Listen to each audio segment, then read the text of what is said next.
Hello my beautiful souls, welcome sa ating tarot reading sessions. Keep in mind, general reading po ito, maaaring mag-resonate, maaaring hindi. Kunin nyo na lang po kung para sa inyo and leave the rest. Maaaring mag-shift ang energies or makabaliktad ang sitwasyon. Kaya kayo na pong bahala kung saan kayo nakalugar sa reading natin. So, let's see.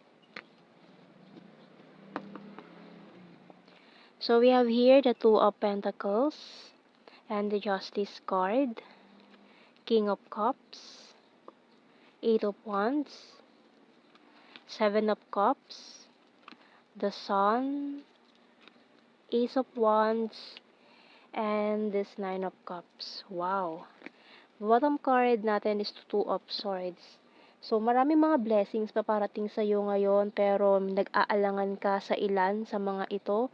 Parang iniisip mo na deserving mo ba ito or para sa iyo ba lahat ng mga dumarating na ito, kasi parang ang dami naman masyado, inuulan ka ng swerte ngayon. So, parang naaano ka na, totoo ba yan? Or iniisip mo agad baka may kapalit? So, tingnan natin, signs and symbol cards. So, although mag-ingat ka, no, kasi hindi nga lahat ng mga opportunities na darating sa'yo ay maganda ang kahihinatnan. So, kaya balansihin mo mabuti ang mga bagay-bagay, timbangin mo ng mabuti ang mga sitwasyon para hindi ka magkamali ng desisyon, or kung may kailangan kang i-give up na isa sa mga ito ay mas mapili mo yun the best.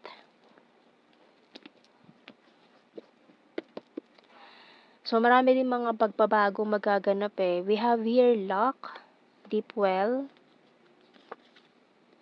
crystal ball, diamond, target. So, ilock mo yung target mo doon sa pinakang the best na para sa'yo, the best option.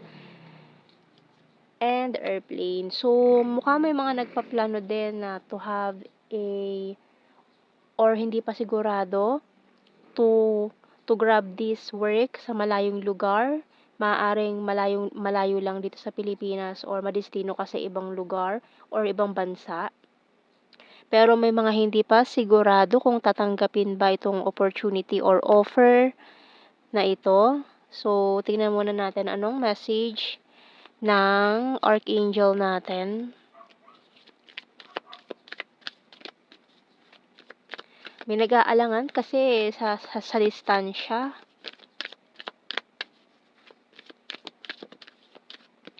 So we have here, hello from heaven, the Archangel Azrael. Your loved ones in heaven are doing fine. Let go of worries and feel their loving blessings. Kung nag-aalala ka sa mga kamag-anak mo na namayapa na or nawala na sa iyong buhay, so huwag mo na masyadong alalahanin yon at ipagpatuloy mo itong mga pangarap mo, itong mga sinimulan mo. No, kasi parang ginagabayan ka naman nila or binibigyan ka nila ng sign, gabay sa iyong mga desisyon sa buhay. So, tingnan natin mga messages natin dito. And may someone din na maaaring paparating sa iyo ngayon na may energy ng Leo or Libra. Maaaring itong taong ito ay new person na darating sa buhay mo. Kaya parang undecided ka kasi parang may mga past experiences na hindi maganda na bumabalik sa alaala mo kapag maaring may mga bagay na nakakapagpaalala sa'yo tungkol doon sa mga nangyari yun in the past na meron tong taong to. Maaring may mga similarities. Guarded and wounded. So, ito ka eh. Guarded and wounded ka, kaya parang undecided ka rin about this new person na paparating. I'm honest to you. You're my twin flame. I will fight for you. Sorry I'm wasted. Powerful and disciplined. Can you forgive me? And I need to achieve my goal. So, ito ikaw. Ginagawa mo muna ito. Kaso, maaaring itong love life na ito ang isa sa mga dahilan kung bakit parang nagdadalawang isip ka na umalis or tanggapin ng opportunity na dumating. You're my strength. Ayan, so may strong Leo sign tayo dito. Yan ang pinaka-dominant energy natin dito, Leo energy. So, you and I were too young. So, itong taong to, maaaring nakilala mo na pala siya noong bata pa kayo. Ayan. Itong paparating na ito sa buhay mo, maaaring kilala mo na pala siya. I left you before you could leave me. Or so, itong taon to, maaaring nag-migrate siya sa ibang lugar or sa ibang bansa nung mga bata pa kayo, kaya nawalan na kayo ng communication. Maaaring kababata mo to or naging kaklase mo or kapitbahay mo na nung bata pa kayo. And wala ka na masyadong maalala sa kanya, pero kilala mo siya, no? Pero yung pagkakakilala mo sa kanya personally, hindi mo siya gano'n kakilala kasi bata pa kayo nung nagkakilala, puwedeng gano'n. And so many things remind me of you. Pero naalala niyo pa rin, may memory pa rin kayo ng isa't isa. Although hindi na gano'n kalinaw kasi mga bata pa kayo, I hide behind material things. So itong energy na 'to, maaaring ang twin flame mo 'to, na nagkakilala kayo noon, nung mga bata pa kayo, pero halos hindi niyo na maalala pero nakikilala niyo pa rin or makikilala niyo pa rin ang isa't isa once na mag-meet kayo na parang pamilyar ka, kilala ba kita, and then once na makilala niyo yung isa't isa, oo puwede na kilala mo nga siya na naging kababata mo siya, nakilala mo siya nung bata kayo or saglit lang yung meet up ninyo pero nagkatagpo na kayo dati. Finding out the truth crushed me. It was my fault, but I blamed you. I wish I could take back my words. I remember every detail of that day. Oh. Tandaan nyo pa may memory kayo na hindi nyo makalimutan sa isa't isa. Na yun yung ano nyo, parang yun yung magiging ano yung dalawa para makilala nyo ang isa't isa. Susi. Yun ang magiging susi para makilala nyo ang isa't isa. I wish things could be different. Ayan. And tingnan natin kuha tayo ng initials natin dito. Pero syempre, fresh, ano pa rin to, new energy. LTPF. Kasi, hindi naman naging kayo Hindi mo siya past person or karelasyon or past, ex, ganon. BCM.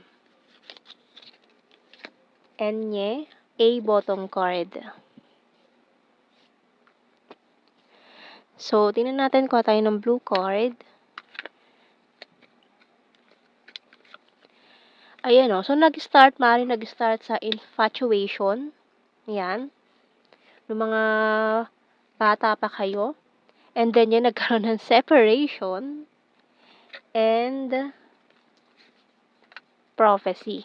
So, kung talagang kayo, kung siyempre mga bata pa kayo noon, hindi pa talaga tamang pagkakataon para sa inyong dalawa, no? Kaya maraming bagay na nangyari, nagkaroon na kayo ng separation. Pero kung itong panahon na to is tama para sa inyong dalawa, kung ito nakasaad sa prophecy, mangyayari yan. Magkikita ulit kayo, no? So, dito natin general signs and messages. So, maaaring or pwede rin na itong taong ito is makita mo siya pag alis mo, kung nagpaplano ka to go abroad or to go in a place na malayo sa nakasanayan mo or sa lugar kung saan ka pinanganak at lumaki. So, maaaring doon mo makilala or makita itong taong to na nakilala mo na noon. So, we have here Sagittarius, Chaser,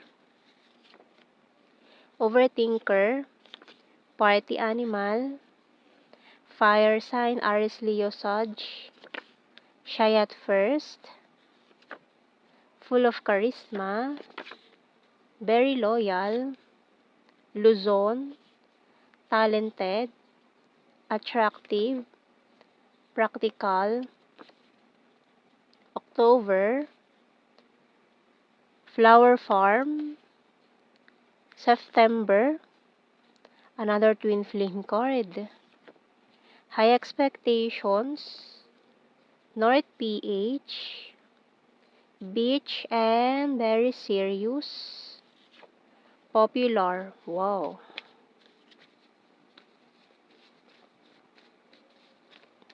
So, maaaring itong taon to is popular dun sa lugar na yun.